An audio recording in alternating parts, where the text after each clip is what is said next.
Well, good evening, everybody. Welcome to a brand new episode of the Service Without Excuses podcast. We had a little bit of a delay tonight. We're supposed to have John Walsh Jr. on, but he's feeling a little bit under the weather. And even though he was trying to stomach through it like a true champion that he is, I suggested we probably wait till he feels a little bit better. So we've had it rescheduled for tomorrow night to record it on Wednesday evening. So you should have it then, but I did not want to not come with a podcast. And I always have one in the can just in case something happens. Being the proactive person that I try to be, it's very, very important. So one of the episodes I wanted to do, but I was going to do it a little bit further down the line, is franchising. One of our clients is considering the opposite of what we usually hear. He wants to come from a franchise, which is what he's at right now, to an independent. He's kind of frustrated with paying the commissions that he's been paying and following some of the guidelines, which he does pretty good. He's fine with it, but he feels like he's giving away a lot of his money over time and hasn't been as lucrative on his side as he would like. And it's a good argument. I've heard people talk both ways. I've had people go the opposite way. That's usually what it is. They decide they don't want to be independent anymore. They want the resaleability, the traditional resaleability of a franchise, and they want to know, if they're looking at something like that. A lot of people convert, surprisingly, to most people's shock and sometimes mine. They do it 10, 15 years, 20 years into it, and they go, all right, I have nobody to pass it on to, or I don't know what I want to do with it, but I want to sell it. And if I'm going to sell it, I want to sell it for, of course, as much as I can possibly get, as much as the market will seem to bear. And that's a good thing. And they look at that and say, okay, if I sell the business, there are systems, procedures, and support and things in place to help the buyer of it if I decide to sell it in a couple of years, whatever that happens to be, between the sale and transition and, all that stuff that happens usually. So he had that piece of advice asking me if to go the opposite way. And we did a deep diagnosis into his business. Of course, I can't talk about what they do primarily because, and I'll leave it kind of vague when it comes to that, but he is a service-based business. He is a restoration contractor. It's probably as far as I'm going to go.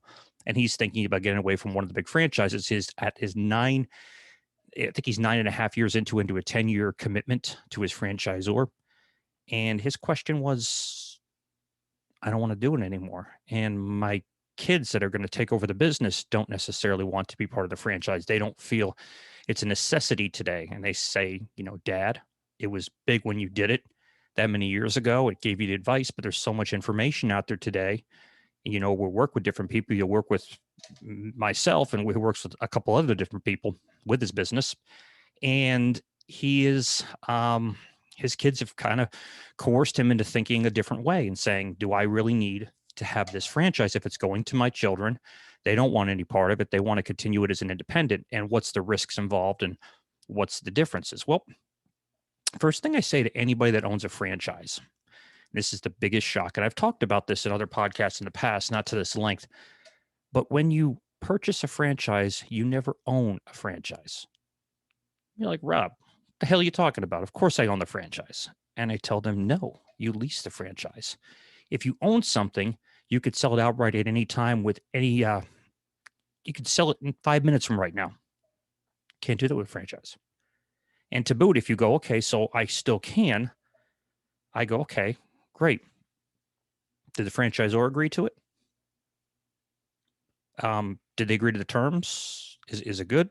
And it's usually not. So you lease a name. That name still stays. That territory is developed. You're probably the one that developed the territory for them under the licensing agreement, the franchise agreement you have. But you don't necessarily, per se, own it. You lease the name. So my next step is, do you want to rebrand your company? Obviously, there are things you're going to have to give up and let go because they have their systems and things in place and operating programs that are proprietary to the franchisor. And there's a bunch of stuff. And now you have some confusion in the marketplace. Now, I happen to be a person with many, many years working in franchise companies, right down to either running a franchise company and knowing the rules and kind of how that goes in the cleaning and restoration industry. We also co-own one. And There are certain things you can do with it. That was more of a borderline licensing, but still had a franchise ability to it, but it had a lot of licenses, which kept the cost for the franchisor down quite a bit, calling it something a little bit different. But it was set up very much like a franchise. And what I did with this licensing thing, and this is the story I told him, was the person we bought it into it from had a monthly licensing fee, had a bunch of money up front, and developed a website, had 800 numbers, SEO, pay-per-clicks, all of which we paid for, by the way. SEO, everything we paid for. But all the marketing stuff was designed by me. All the back-end stuff. Everything that made us one single penny was not made by their franchisor. They didn't make us a nickel. I think they might have called us with a job or two. The only time they really did call us is when everybody was calling us. So what's the point of actually having that if everybody is calling you at the same time? It's not necessarily working. They're just calling every number in the book because everybody is flooded.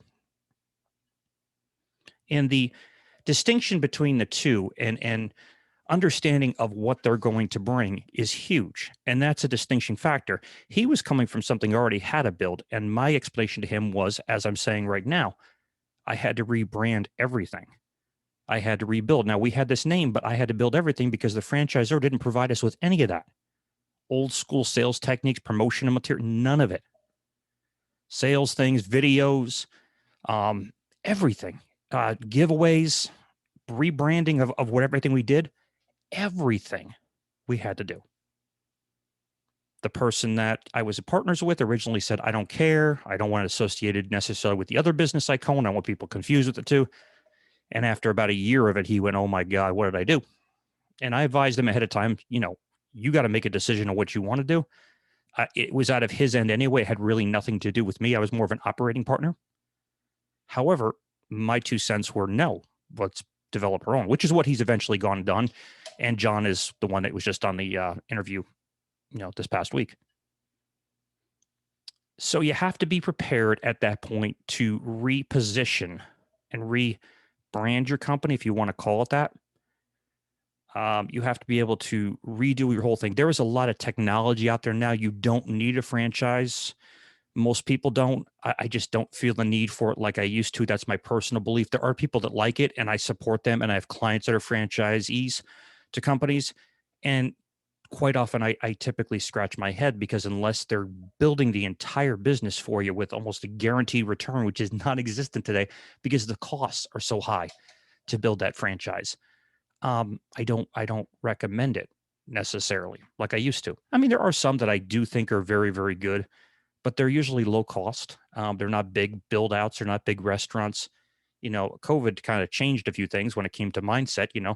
Your profit margins of restaurants are in the single digits, and then they cut the knees underneath that in the Northeast when COVID happened.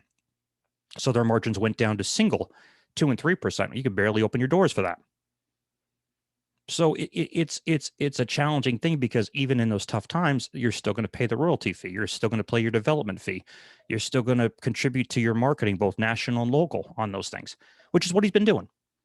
So my thing to him was, okay, so if you want to sell it, I understand that.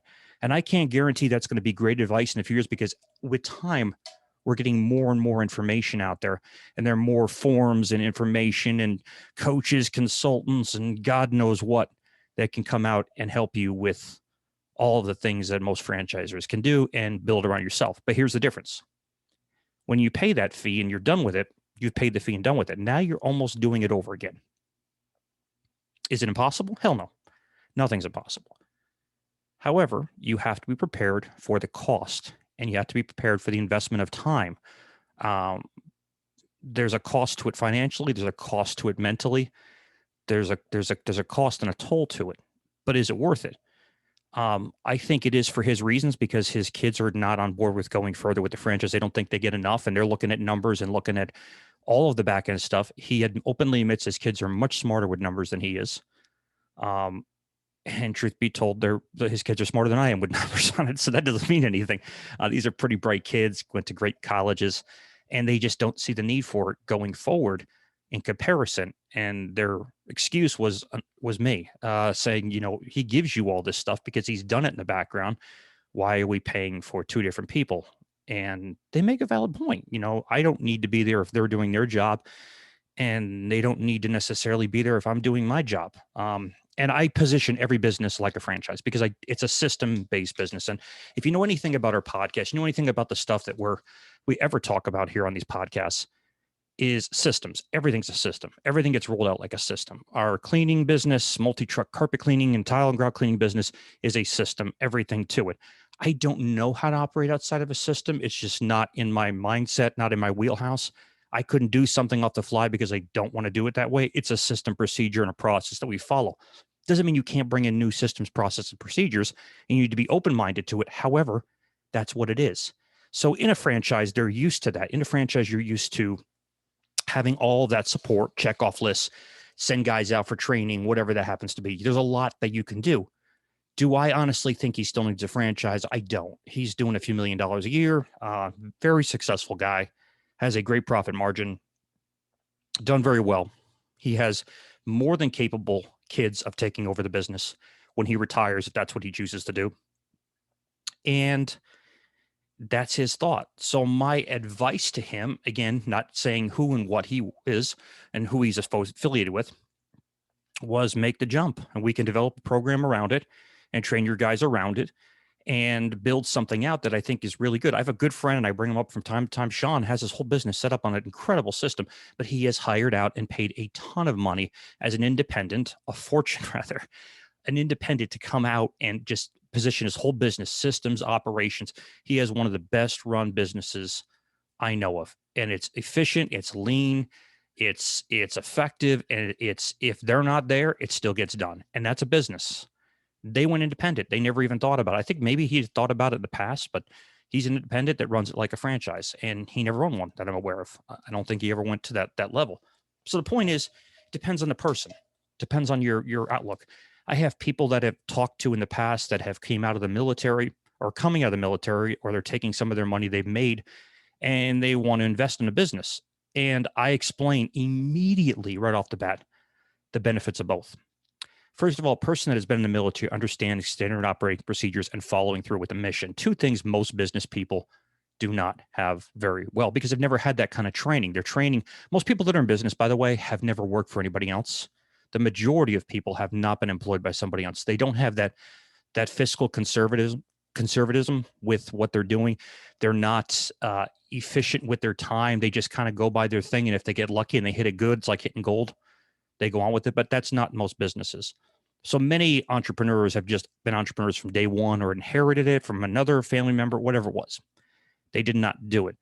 Those times, and especially when it comes to military and following and executing a plan, a franchise can be very, very good. They're not going to deviate from the plan. So if a franchisor has a great success record, has a great return, has a moderate to low investment into it, and is recession resistant, then I think it's might be a good idea. So in that particular aspect, I recommend many times not. Now, however, the first question I ask a person's military, how are you with taking orders? And 50% of them will say, I fucking hated it. I hated getting a command. I was so sick of somebody dogging me and telling me what I got to do. And I knew it was the wrongest and it was the dumbest move and it didn't make any sense. That's a person that might not be good in a franchise. And I agree with them. I'm a free thinker. I probably wouldn't have done that great in the military myself, although I am a follower of systems and command. So I get that. But I like to free think about ideas. I like to open up ideas and come to the table and take action on something very quickly. So it's the benefit of both. Again, first question, yes, you're great at following systems. Did you like it? No. Did you like following orders? No. Did you like following procedures? No. Well, you're going to have to follow some kind of procedure, whether the ones you put in place or the ones they put in place. But you can be determiner if you put things in place versus not, depending on what the franchise agreement is. They have a franchise offering or a circular, or I forget what they're called. I think they're offering circulars or their FDD disclosures. And you have to go through that, or have a lawyer also go through that and understand all of what you're committing to over the period of your franchise term. Most terms are 10 years. Some are 15, 20 years, but most are 10 years. You should know what's involved in that. You should understand what you're signing. And you are not capable, unless you're an attorney, business attorney to boot, of really reading over those things without knowing exactly what you're signing. So there is some time where you have to understand that and realize what you're getting into. And I look at some of these and I go, are you ready to do this? No. Okay, so that's out. And you go through literally a checklist. It says, are you better off doing it or not? And, you have to really weigh these things out. There is no right or wrong answer. I have my personal beliefs doesn't mean they're right. It means they're my beliefs. They're what I think. I think any business needs to be run like a franchise. I think every business has to have systems, responsibility, efficiencies, a process. So no matter what, you have to have these things, in my opinion, unless you're just the only guy selling toilet paper in the entire city of 100,000 people that can only get toilet paper from you, which how many of those are there? They're not. Well, maybe last year there was, but right now there's not. You're not that guy. So you can't take those kind of risks. You have to make technical decisions. You have to make realistic decisions on what's right for you and for your company, for your life. And then on the other end, you're taking a risk. Most people that do it are family people. They have children, they have wives or husbands, whatever that happens to be. And they got to make a decision. And I always include them and on every conversation, even if just one side shows up and says, well, it's only me that's buying, it's only her that's buying, and we're not buying it together. Well, it doesn't mean anything. We still need to have a sit down discussion about it and go over things. And I've had these discussions in my office. I've had them virtual here on Zoom in this past year. You have to be prepared to make those decisions, and you have to understand why you're making those decisions. And I've advised people to go a franchise route, and I've never done another piece of business with them, and they're happy as can be. I've had people do the quite opposites. Again, you have to be that person that is going to have those things in order to make your business operate. I talked about this the other day. There's a program called Strategies for Success, and I will have Steve Tobier, Bill Yaden on here, probably all of the instructors there at one point, including Chuck Violan, which we talked about with Trade the other day in his company. And you have to me, you have to take the 5-day class. If you're in this business, I don't even really I want a smarter customer coming in the door that understands these things that I'm discussing with you right now before they come in the door and discuss about getting their business to the next level or planning long-term strategies. Because that's the first question I get. What is your biggest, what can you help us with, Rob? And it's strategy. That's the most powerful thing. And strategy encompasses a few things. Strategy encompasses efficiencies in your business, operational techniques, and marketing. I have some of them are stronger points, but they require all three to be strong monuments to something getting done. But at the end of the day, if I was to break it down, it's being a strategist for your business. Now, there are people that are better strategists for different companies. For instance, I had Clark Brown on here today, one of the best restoration consultants you can ever get, in my opinion. I've had many conversations with him, and Clark is a brilliant guy, and I can't wait to have him on again. If you're a sizable company that can afford to fortunately hire somebody like Clark, then you should. He's worth every penny, but you got to be at the level to make it tangible to do that. He's not going to work with a small guy typically because it's not his thing. So his businesses are still, from the SBA standpoint, small businesses. They're under $100 million in sales, but they are not usually small businesses. Everybody has their wheelhouse where they specialized in. If your business is doing $5 million a year, he's your guy. I'm not. I mean, it doesn't mean I can't help get you there, but he is ideally positioned in the restoration industry to get there. That's his focus. That's his wheelhouse. Either it's in construction or restoration, usually restoration with construction combined. Everybody has their strong points. Why am I going here? Why am I explaining all this? Well, your franchise that you're thinking about purchasing or talking about purchasing has their strong points. They have their very strong, maybe it's market domination. Maybe they're very well known in the community they're in. It's unlikely, but maybe they're very well known. Company like ServPro, I spent number of years with them. And ServPro back then, when I was with them, it's ages ago, but they decided to put those TV commercials out there with the guys jumping out of airplanes, jumping off the trucks, going and running into the house, saying like it never even happened. Well, that was a marketing decision. You may think that was a marketing decision for purposes of building new market share, and it was to a certain level. But what it was building a brand. So people see that and they say, oh, the guys in the green suits, green trucks, this, and they didn't know who they were before that. They were like the unsighted heroes that just came in and did the work in the house. if you want to call them that. I'm not labeling anybody to what they're doing. Everybody makes their living and works hard doing it. But, they branded it so the average customer would think about them first. And they were on many of what is referred to as vendor programs. We talked about that a little bit the other day. So on their vendor programs, they're a national chain, national franchise.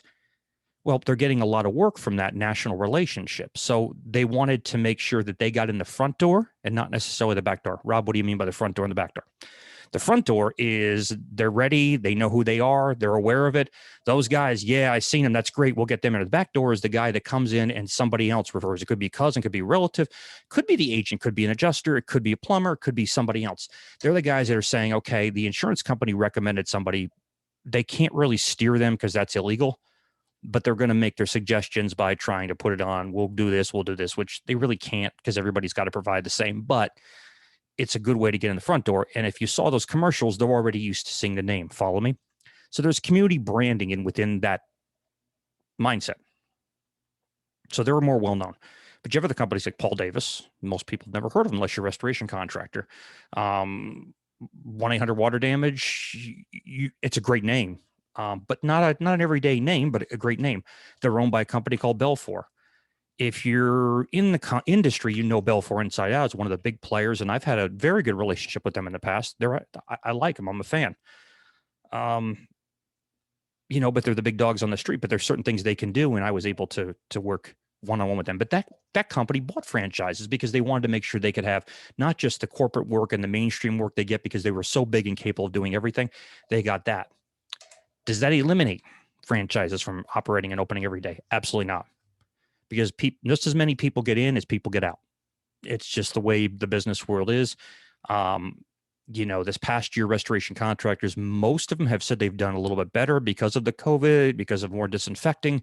So their numbers are, almost like a heavy flood or hurricane year up. And God love them. That's, they were there and apparently needed for a cause. And that's what they were there for. So at that point of it, it's fine. If you're buying a smaller franchise, a lesser known franchise, somebody that's a couple of years old, that's maybe getting their feet wet, and they've, no pun intended, but just starting out, they're referred to, and Franchise City talks about this on, and if you haven't ever checked out and you're interested in a franchise, look at Franchise City on YouTube. He really does a great job on this. He talks about the emerging brands of tomorrow. And he goes, you want to be the McDonald's of tomorrow. You want to be the KFC of tomorrow. If you own a KFC and you haven't bought one, you don't own multiple, and you didn't get into it early enough, you're on what's called a down curve. And a down curve means that there's so many other places out there competing for that same space that their space has shrunk. It doesn't mean they're not brand names and everybody knows about them, but they're not as valuable real estate. And this is why they're not as valuable. Same great product, same well-known brand. Cost you 5 times as much as it did for them when they started. So your investment is substantially more for your return. There are many reasons you would think about going the franchise route with your company. Turnkey, most of the time. Operating systems, marketing support, national contracts, national support. Some people really like that. And I can tell you there is a tremendous benefit to it. It feels like a wall of support. If it's the right one now, they got to be the right one. A wall of support comes to you like you have never felt in your life. It's like an army is behind you to help you succeed. The right ones. It's what it feels like. And you'll hear these guys, give these testimonials and say that it felt like something like that. Like they were there every time I had a question. They were there. I couldn't believe how great they were. They're the good guys. And that's something to look at. However, I was one. I want to call a franchise again, licensing person, and they were phenomenal. But you get to the point where you go, okay, is this still the same business model down the road I want to fall? It feels very, very strong in the beginning, and it's very hard to keep that army feeling behind you. It's almost impossible. It seems like it's, when we're in a battle or in a war somewhere, that it's really heavy in the beginning, and then as you see soldiers get dragged back and more people get to go home, thank God. There's less and less commitment on our part to be in a country. It's sort of that way with a franchise. And as you grow and build, that's kind of the evolution. It's going to back off. But some people don't like that. They like that constant support, heavy, full army, full battalion support. And you're not really always going to get that. In fact, you're never really going to get that. You have to be able to run at some point. You're going to crawl in the beginning, but their goal is to get you to run and not to need them.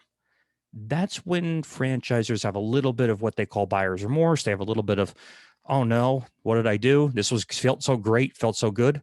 It's sort of like if you go on to a motivational seminar and you go on to hear somebody speak and you're like, rah, rah, rah, oh my God, this is awesome. I'm going to go home and charge up. And then you get home and 3 days later, you think you feel like you got a bad headache and you don't know what just hit you. You feel like you just got sick, or, you just, like, we're out here plowing snow. Like I just got done plowing snow, the after effect. You're not going to have that forever with that. And that's, any business is going to be like that. So understand the tangible both. I think the highest value to a franchise, personally, somebody investing in one, is resale value. I think people today, more than ever, especially with people that are coming in purchasing businesses today, they could be millennials, they could be a little later than that are going to put investment into it. They're looking at it from the gratification standpoint of, what can I build upon, not work in? And I'm not saying by any means they don't want to work hard at it. Of course they do. Most of them, they're putting their money and their assets behind it. Why would they not? But they don't want to get there and dig ditches. They want to get there and be able to manage somebody else digging the ditch and building a business. That's the goal to it. So if you're selling a business that really requires that owner or investor to go out there and work their ass off in the truck every day, it's not for you. And a franchise is frankly, there's no reason to do that. Their business model is based on you not doing that and you growing. And like I just said, getting to the point where you can run. You're not crawling anymore. You're not walking. You're running. So anyway, this podcast was basically an informed decision about the benefits of a franchise. Now, by the way, there are hours and hours and hours I can talk about this, but I tried to condense the question that was asked of me and the reason it was asked of me with information I give you based on the experience I have. It's my experience. It's not anybody else's. It's not based on anybody's whatever. It's just, 25, nearly 30 years in the industry, and seeing it and working on both sides of it and owning both sides of it, by the way. So I do understand the benefits of both, and I understand the drawbacks of both. And there are really some decisions you have to make, but hopefully this podcast has enough information in it to really help you think about it. And again, I'm going to use Franchise City as a recommendation. You should go visit it. If you're interested in buying a franchise, he has a great intuition on what works and what doesn't. And it's not restaurants, not just this, it's any franchise. So I definitely suggest you go there. Leave your comments, guys. Make sure you subscribe to our channel. Go to iTunes. If you liked it, do a little quick review. We really do appreciate it. But we'll see you again on another episode, which I will be quoting with John Walsh Jr., God willing, tomorrow. Hope he does feel better, on the Standout Experience. It's a good one. He's a best-selling author, and he'll have some great content. Extremely successful man, spent 18 years with Disney as an executive and 2.5 years with Madison Square Garden. So he has some real success stories, an incredible book, The Standout Experience. And I suggest you pick up a copy. We're going to talk a little bit more about that on tomorrow's podcast too as well. All right, guys, thank you so much. Have a great evening. Enjoy and stay warm if you're up here in the north. Thanks. Bye.